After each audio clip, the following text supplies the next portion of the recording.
I was doing that I had wanted to do since I was a little girl, and that was be a homemaker. So that process sort of started after high school. I went to East Carolina University, graduated, became a teacher, went back for master's. So all of that was sort of in preparation for that I really wanted to do. And as I said, that was be a homemaker. Was married in 59, had our first child in 61. So the second one in 65, followed by 62. So needless to say, in 69, I was pretty busy doing, as I said, that I always wanted to do. As far as the Baptist home was concerned, my only recollection of that was probably in the 70s, in that I had a friend who was a resident. And it was interesting as I think back, the entrance to the Baptist home, and it was referred then as the Baptist home, was off Harpersville, just as it is today. And as you came in and went around the circle or the fountain, the parking was parallel to the curb. It was not as it is today. And you probably are thinking, well, wait a minute, that would not hold very many cars. But it held all the cars that were needed being in that era. There were very few. I don't know that any residents had cars. The entrance was where the Hampton entrance is today. The difference, though, where our mailboxes are on the left, that was an elevator, and that elevator went to second floor. I don't remember if there was a third floor, because the friend that I was visiting was on second floor. As a matter of fact, her room, and as I say room because that was basically what it was, just a room with a bath, was next to what is currently the lounge on the second floor. And she overlooked toward the fountain. Another difference in the entrance area was on the opposite side of the elevator was a gift shop. And the gift shop consisted mostly of things that the residents made, and it was very small. The door that is currently entering into the courtyard and into the dining room is basically the same then as it is today. Now, needless to say, the dining room was totally different. In my mind, it was just tables, and on one of the tables next to the wall was a toaster.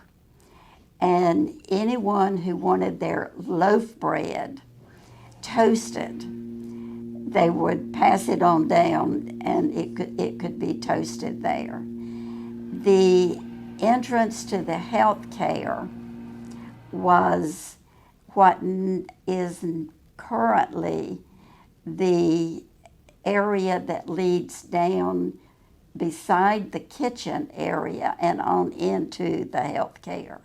And the health care was in that area.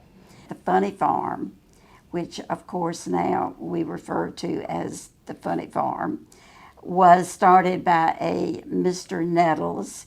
He and his wife were residents here, and there was no water, so he had to carry the water from the main building down. And he said, "Isn't it funny that I'm having to carry this water?" So that was in the name Funny Farm. I was living in Detroit at the time, actually living in Bloomfield Hills, Michigan, working for Chrysler in Detroit. And 1969, I was, that whole year, I was working in the design office, which was styling clay models, artists, uh, projecting models for the future years. And usually we were 4 years in advance of when the car would be produced. First half of the year, I was the assistant chief engineer of the design office. And in September, I was promoted to chief engineer of the design office, which I held that position for 3 years after that, before I moved back to engineering as a chief engineer of advanced engineering. Hi, my name is Jane Strebel, and in 1969, I was in my senior year at college, at Radford College, now Radford University, majoring in music education. And so January and February of that year were spent getting ready for the mandatory senior recital. And so I decided to do it the very last moment of my winter quarter, which was March of 1969, and we had the biggest snow ever. But we went through, and my mother was able to come by way of train all the way from Bedford, Virginia to Radford, Virginia. So that got me through the winter quarter, and with spring quarter, I did my student teaching. So that was a big deal in Benton, Virginia, and got my driver's license so I could do it. So that was a big deal. And then in June, I graduated from Radford College and worked for the summer on the Peaks of Otter in Bedford, which is part of the National Park Service. And one day in July of 1969, a wonderful gentleman walked into the store, the camp store where I was working, and his name was Gus Welch, and he was very renowned in Bedford County because he had played with the Olympic athlete Jim Thorpe, the first Native American to ever win an Olympic medal. Gus played with Jim at the for the Carlisle Indian football team. Anyway, Gus came in and bought a newspaper similar to this one, and he said, "This one you buy and this one you keep." So I'll never forget his telling me to keep the newspaper, and I've done it for 55 years. I think he'd be so proud of me. So that was July. In August, my fiance, Gary, was drafted and sent to Fort Bragg, North Carolina. When I saw him a month or 6 weeks, whatever it was, later, he'd lost like 40 pounds. I hardly even recognized him. And at that same point in time, I started my first job teaching. So that was a big deal as well. September was over. Early October came, and I got a call from Gary saying, "Hey, I've got to leave in a couple of weeks. In 2 weeks, let's get married." I said, "Okay." So I planned a wedding, bought a gown, did the whole thing. This was back in the dark ages. You couldn't go on Amazon and order your invitations or that way. So I had to handwrite all the invitations to our 1969 wedding. While all this was taking place, I was taking a class with a lot of young men who were teachers, teaching, I think, to avoid the draft. And I remember one night we got out of class early so we could go home and watch the first lottery. I do remember my husband had a really high number. Had he not already been drafted, he would have missed the whole thing. But anyway, so with 1969, with getting married and graduating from college and doing all those other wonderful things, starting my first year of teaching, it's a pretty significant year in my life. And I think that was also, I think I made $6,900 that year for a year's worth of teaching. So, and got a $100 raise each year. So it was hard to know what to do with all of that money. I do also remember a gas war. This, although it was 2 years later, 2 service stations were trying to get my business, and they were selling the gasoline at 25 cents a gallon. I mean, it really sounds like it was back in the Depression. This was 69, yeah, 70, 71. Embarrassing. My father bought me, didn't sound old, a 1960 Studebaker Lark. Her name was Mabel. She was light green, had looked like she'd led a hard life. She didn't have, didn't even have a radio, but it got me from point A to point B. And then when I married my husband, he had a 1967 Chevelle. And I thought I was going to drive it, but it was 4 in the floor. And he had taught me to just press the gas pretty hard if it started bunny hopping. And when I did it with that Chevelle, I almost killed us, so we sold it. Hi, I'm Tom Crittenden. I've been here at the Chesapeake Retirement Community for 14 years now, and I'm heading on my 15th. But the question today is, what was I doing in 1969? That's a long time ago. Well, I was doing what I was doing for many years, is working in a shipyard, Newport News Shipbuilding. And I had been there, at that time, in 1969, I had been there 21 years. And for the first 14 of those 21 years, I had been training apprentices to in the machine shop trades. And on September of 1968, the shipyard had a major change that affected a lot of people. And that was that Tenneco from Houston, Texas, bought the company. And then, of course, we were wondering what's going to happen to everyone. Well, as it turned out, it was a great move, because Tenneco had all the resources, the finances, and everything to do the things that we had wanted to do at Newport News, but were never able to do it because we didn't have all those. We did what we could. But Tenneco came in, and in the next few years, between 1969 and 1976, they extended the North Yard from where it was about 50th Street up to where it is at the present time. They put in New Dry Dock, which was the largest one we had.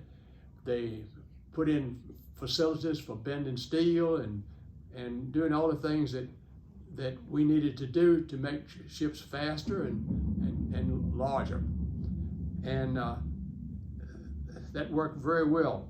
Now on January 1st, 1969, that's when they actually officially came in there. And they, Mr. L.C. Ackerman was the company's first chief executive officer. And now in 1969, a new training department was begun, and it was called the Training Systems and Services Department. And as I say, I had been training apprentice machinists for the apprentice school for the last 14 years, and had an opportunity to change departments and go into this new department, which I did. And one of the best moves I ever made. Well, we started out on a very small note. We had a manager who had been teaching academics in the apprentice school, and we had 3 training coordinators, myself being, with me being one of them, and they put us down in the office in the basement of the apprentice school, broke it into 4 sections. Each one of us had a cubicle, and that's where we started. We were members of North Riverside Baptist Church, and that was a growing church at that time. They had a good music program in the church, and we had I think it was 6 boys and 6 girls. There was a choir. In fact, the choir would sing on Sunday night, and you have 40 in the choir of youth. And it took 6 boys and 6 girls and put together a group that sang. I don't remember the name of it, but anyway, and they sang for several times here, and then they decided to take a trip, and we left here at 6 o'clock in the morning on a Sunday and drove all the way across the far end of the state, and we sang at a church there, and then we went on up through Tennessee and on up to Kentucky, and we'd go to those country churches, and each night we'd sing, they put on a concert. We had a lot of people from North Riverside that came to the home over here to Virginia Baptist Home, and my wife was one of the ones that visited for the church, and I can remember coming over here on a Sunday afternoon quite a few times.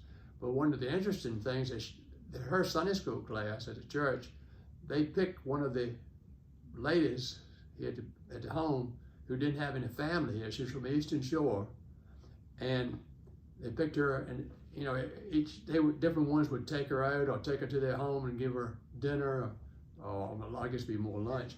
And then, so one time, my wife said, I think I'm gonna suggest if she wants to do it, I'm gonna take her back to Eastern Shore and see a family over there, and that worked out. And so she went over there with her, but the funny part about it was, she said, well, you know, it'd be kind of late lunchtime we get there, I guess, so I'm gonna take her somewhere and get some breakfast. So they went and ate breakfast at a restaurant here somewhere, and then they went on across the bridge tunnel on over to the Eastern Shore and visited family, and the family says, okay, we want to give you your lunch, and they came over a great big table full of food for this lady and for the 2 of them, and they were really filled. And then they went to see another family, her family. Same thing happened when they got there. We wanted to feed you, and she was so full she could hardly drive back.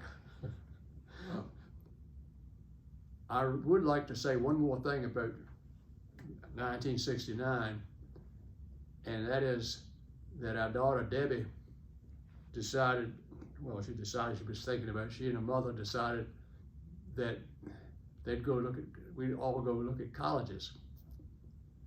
And we left here one Saturday morning, 3 of us, and we went to, excuse me, did I do this already? Oh, sorry. Yeah, if you want to start all over. over Yeah, again. it's okay. Okay. In the summer of 1969, our daughter Debbie and my wife Kay Brooke and I left the other 2 children with someone, and we went for the couple days to look at colleges. And we started out, I think it was East Carolina was the first one that we went to. We went by University of North Carolina, but I don't think we even stopped. We just rode by. We went to Campbell College. We went to Elon College. And then we went to Wake Forest. Well, when we got to Wake Forest, at one of the other colleges, the person who my daughter talked with, one of the administrative people there, said, if you have good grades, which she did, you need to go to Wake Forest. You don't need this college, you need to go to Wake Forest, which I thought was kind of unusual, but anyway. So she got to Wake, and because it was on a weekend, and they didn't have anything set up, a tour set up, we were walking around looking at things, and this young lady came out and he said, "Hi, my name is so-and-so, and you must be looking to go to college." And she said, "Yes, I am." Yes, I am. She said, "Well, why don't you come up to my room and I'll show you." And she showed her around, and to this day, she remembers that was really the turning point, how friendly everybody seemed to be. And she says, "That's it. I don't need to see any more colleges." And we said, "Yes, but we plan to take you to Virginia Tech." "Well, no need to." We said, "Well, we'll go down anyway." So we said, that was kind of a drive-through too, I think, because we could see she wasn't interested.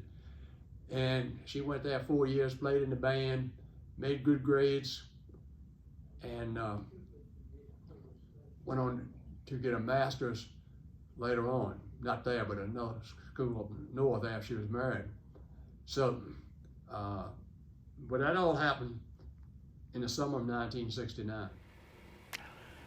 Good afternoon. I'm James Johnston, better known as Jim around here for the Funny Farm and recycling and other things. 1969 was quite a year for me.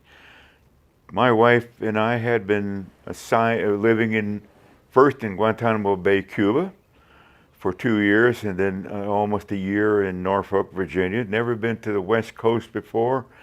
Vietnam, of course, was really going on in 1968, 1969, and I wanted to come out here to take part in that too. So I got assigned to the USS Vancouver, an amphibious landing dock ship. We carried 900 Marines combat loaded. The ship is basically hollow. We carried a helicopter. We carried different amphibious landing craft and vehicles to conduct amphibious assaults in Vietnam at the time. We were living in Norfolk, Virginia. We got the order to go to California in late '68. We got out there, got an apartment in Imperial Beach, California, San Diego, which is the southern part of San Diego. Most significant thing that happened then was our son, number one child, was born January 2nd at Balboa Naval Hospital. A son, right? So the ship went through overhaul for extensive repairs.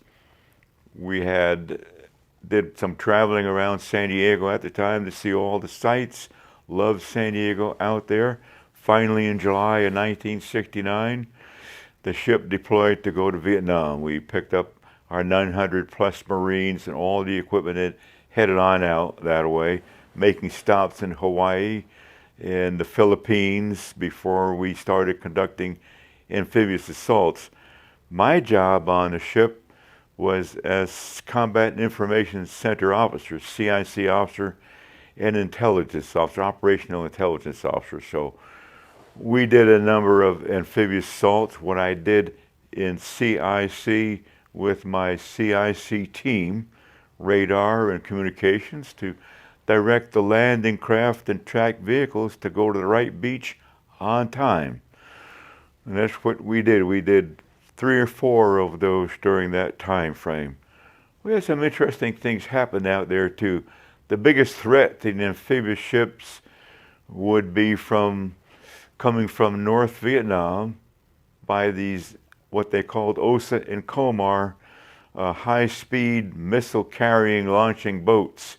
So we had a couple of threats, but never actually happened. One night, though, we had a scare when I was on watch in Combat Information Center, picked up a radar contact that was moving very quickly. I was contemplating calling the captain time to set general quarters. We may be under attack.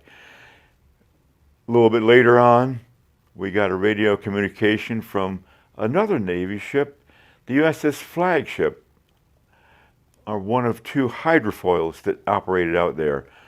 They didn't last very long. They were coming to check us out, saw us on our radar. So had it been a COMAR or OSA North Vietnamese patrol vessel, who knows what would have happened. There wasn't much we could do to defend against it back then.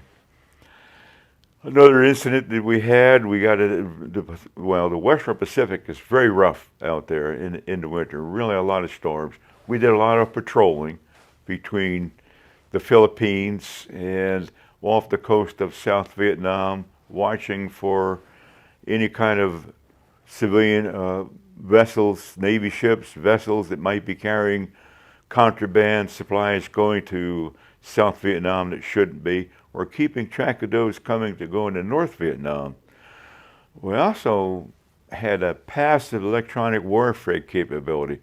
We could detect, but we couldn't do anything against us. Our only armament on that ship were 4 twin 3-inch 50 gun mounts, so not much able to do. No missiles back then in 1969 on these ships. We had a very active, our radar men, we called them back then, that liked to listen in on a passive listening device. We had a book that would tell you what the electronic signatures for radars and other equipment on Russian vessels or enemy vessels. He picked up one that was the signature of a Russian spy ship. So we picked that up so we could locate where it was by directions, so told the captain where the bearing was, and so we headed towards that and determined that this was the spy ship, the Russian spy ship, and its location was putting it within Vietnam, South Vietnam's territorial waters. Well, I had a message already drafted up. It would be the highest priority to reach all 7th Fleet and other South Vietnamese activities too. Next thing you know, the ship was on fire. We got close enough to see it. It was smoking. The South Vietnamese had picked up the message and were shooting at the Russian ship. My captain said, we're going to go help out. We were told, go the other way. So later on, my wife June, sent me an article from the Greensboro, North Carolina newspaper where she went staying with her parents while I was gone. Did I know anything about that at all? I said, sure it did. Couldn't tell you right now. Got to visit a lot of good foreign ports, such as Japan, a couple of ports in Japan, Subic Bay in the Philippines, 2 ports in Japan, and Hong Kong, Taiwan, great places to visit back then. Got to eat, get ashore, visit all these places and partake of the food and go do as much sightseeing as I possibly could. Before we left, July 20th, getting ready to deploy, we deployed a couple days later, rocking my son, looking out of our apartment window on the 2nd floor at the ocean, watching TV, and watched the moon landing take place. Wow. So never did anything, didn't know that Woodstock was taking place back then. Too busy, military weren't too light back then. Very busy with that ship's activities, so we missed all that kind of stuff. So the ship returned in May of 1970, and I was transferred back east after that. So what a really interesting, significant year for me, catching up on all of my qualifications, making surface warfare officer, deploying like that, doing my part, I guess, for the war in Vietnam, and being shore patrol for 2 ships beach parties at China Beach in South Vietnam. Really interesting time, but main thing was #1 son was born. Good evening. My name is Pat Lorge, and this is my husband, Gene. We both of us have moved into the Chesapeake as of April 2023. Well, our assignment was to tell you about 1969 and what a great year it was for us. For me, 1969 was really one of the most exciting years of my life. First of all, I graduated from college with a Bachelor of Science in Home Economics, but the most important thing was I was hired for my first job. I was hired by the American National Red Cross to join a group of girls, all college graduates, into a program called the Supplemental Recreational Activities Overseas, a big mouthful, but what it meant was Clubmobile girls. We were trained to go to Korea, to participate in a recreation program for troops that were living in isolated areas throughout the country. I spent 2 weeks in Washington in an orientation, and then we headed off on the plane to Korea. I spent a year there working with groups of girls in different units, so we got to see many areas of the country. And we participated in group activities with mostly Army soldiers, some Air Force, and gave them a break in their otherwise dull day. While I was in Korea, I had the opportunity to travel to Hong Kong, Bangkok, Taiwan, and Japan, so I really got to see a lot of the Far East, and it was very exciting. I liked it so much that after that 1 year, I had 2 more opportunities to travel and work in Korea, and so I did in 1972 and 73, and again in 1980. And so I would say it was probably one of the best jobs I've ever had in my life. Thank you. Well, what I was doing wasn't quite as exciting. I was still at home, finishing high school, and living on the farm, and working for my folks on the farm and for my neighbors next door, raising cows and milking cows and that sort of thing. And I also got my first job outside of the home, and I was working for a restaurant for about 6 months. And of course, it was at the end of my high school years, and getting ready for college. And there's not much else to say. We did see the moon landing, and as far as Woodstock, that was something that I heard about, but I didn't really know what it was. And later on, I'm glad that I didn't. But we were a long way from that. We were about 1,000 miles from there. 1969 was a momentous year for me. The best part was in January of that year, my husband returned from a whole year in Vietnam, came home safely. We were all so happy to see him. And he had, we moved from Florida, where we were, to his new assignment at England Air Force Base, Louisiana. And when we moved there wasn't housing. And we had to go to a trailer. And it was a double-decker trailer. I'd never heard of such a thing. The master bedroom was on the 2nd floor of this trailer with a porch beside it, and the children were in the bedroom underneath. And it even had a washer and a dryer. One night we had quite a storm, and it rained, and it poured through the porch and poured down water on the bed of the children below on my son's face, scared him half to death. We were glad to move from there and get into base housing. While we were there, the children had a summer vacation. My husband had time off because he was in Vietnam. He had a lot of leave. And we took a trip out west, and took our time. And we saw all sorts of things, the usual tourist things. We saw Tombstone, Arizona. We saw the Grand Canyon. And we went out to San Diego to visit my husband's family so the children could see their grandmother, Howell, and the family out there. And of course, while in San Diego, we went to Disneyland, we went to SeaWorld, Disney Wild Animal Park, and the museum there for animals. It was a fascinating time. While we're on the road, January 20th at 4:15 on the radio, we heard the astronauts had landed on the moon. It was an exciting time for us, and we were happy to get to a motel where we could see pictures of it rather than hear it on the radio. That was our big thing to do in 69. And near the end of 69, my husband got orders. And so again, we were on the trail and moved here to Virginia to Langley Air Force Base.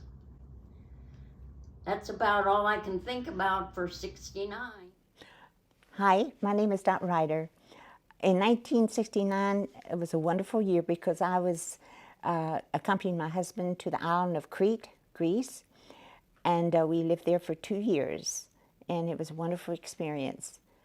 I was a kindergarten teacher there, and some of my children were in my class, and my husband was stationed at Heraklion Air Station, but we lived in the village. The first house we lived in was in Knossos, and it was just above the ruins of the Knossos ancient, the Palace of Knossos from the ancient Minoan civilization. And we did go down to see the ruins, which were very interesting. The road to the air station from the village was very narrow and kind of scary because on one side there were these huge cliffs, and on the other side, looking way down, was the Mediterranean Sea, and the road was fairly narrow. And I know my kids had to ride the school bus along that route, and they didn't like it very much. But anyhow, inland there was the Valley of the Windmills, where they had about 10,000 windmills up in the mountains. Also, there was a cave where Zeus supposedly was born, and we went in that. And as you toured the island, you would see donkeys everywhere. And the donkeys were used for carrying people and for wares, and also my children. But it was very interesting. They also had roadside markets along the road everywhere where you could buy fresh fruits and vegetables, and they were just stacked on the ground. There was no shelf or anything where they placed them. We went to the commissary on base. It was very small. Most of the things were shipped in from the States. And I remember our milk was reconstituted, and it came in gallon cans, which was kind of unusual. And at that time, my children were drinking a lot of milk, so we had to buy a lot of cans of this reconstituted milk. It was okay. It was pretty good. Also, we didn't have any celery in the commissary, and we all like celery, and we missed it. But one time, there was a submarine that docked in Crete, and we took a tour of the submarine, and the galley, we went to the galley, and the cook there gave us a bunch of celery. And it was very, very white, bleached very white, no green, but we certainly enjoyed it because we had missed it.